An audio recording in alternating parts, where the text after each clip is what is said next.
Maayong adlaw sa atong tanan, dalaygon ang Diyos sa walay katapusan. Bago lang naman ang atong medical mission karong tuiga. Ako grateful, pasalamat sa Ginoo. Nagsugod ang ministry sa Del Arco 2010. On that year mismo nakasugod ang atong medical mission, atong Thanksgiving sa Bakay.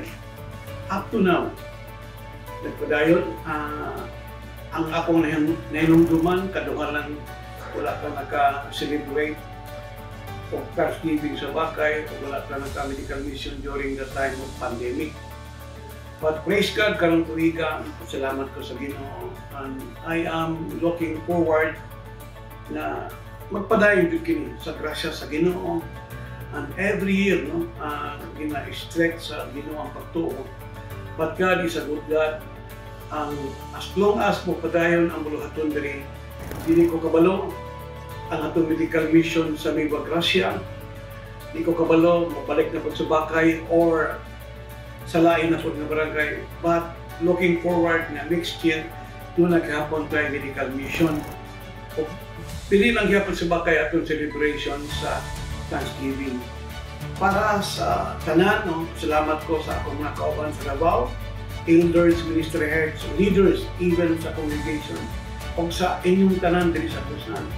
Nahimong magmalapos kani tungod sa inyo o gabaw na sa tanan tungod sa tabang grasya o kaloy sa Ginoo. Dako kayo na akong pasalamat sa gihimo tungod kay ang tanan katawhan daghay na benepisyo nila magikan sa Del Arco Davao. So sa medical mission, tumang dako na akong pasalamat na ang tanan katawhan ano na mga dipensya sa lawas.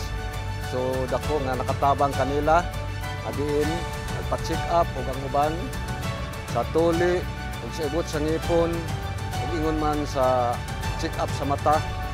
So munang dako na akong pasalamat labi na sa nag-sponsor nini nagikan sa taga Davao o kabahin nining mga bulaton.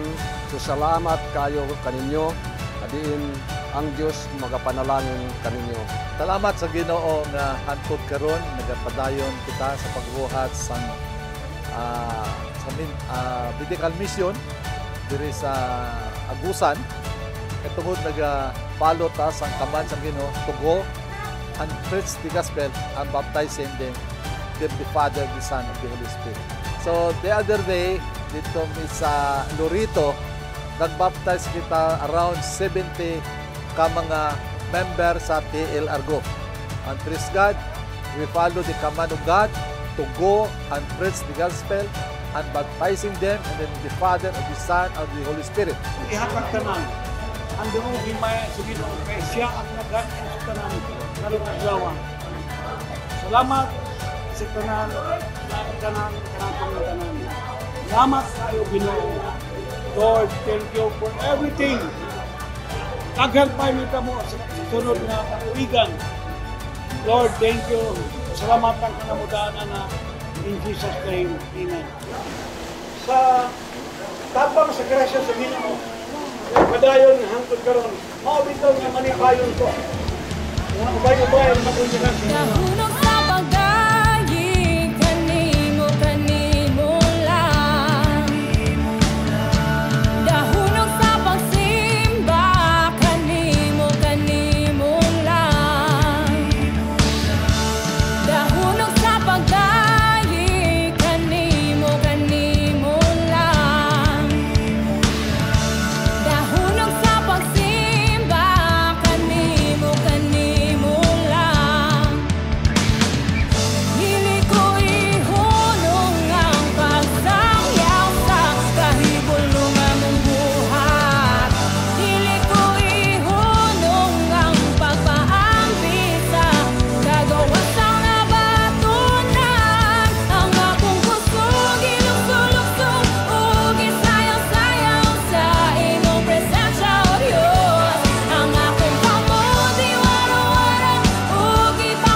pagdasig no sa mga kaigsunan, sa mga magtotoo ng Kristo nga magpadayon na dito sa atong pagpangalagad nga mahimo tang instrumento sa mga tawo nga wa pa diha.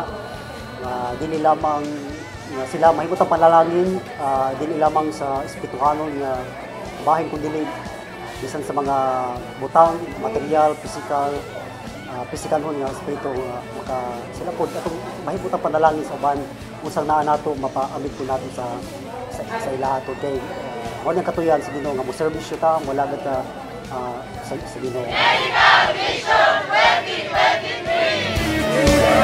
2023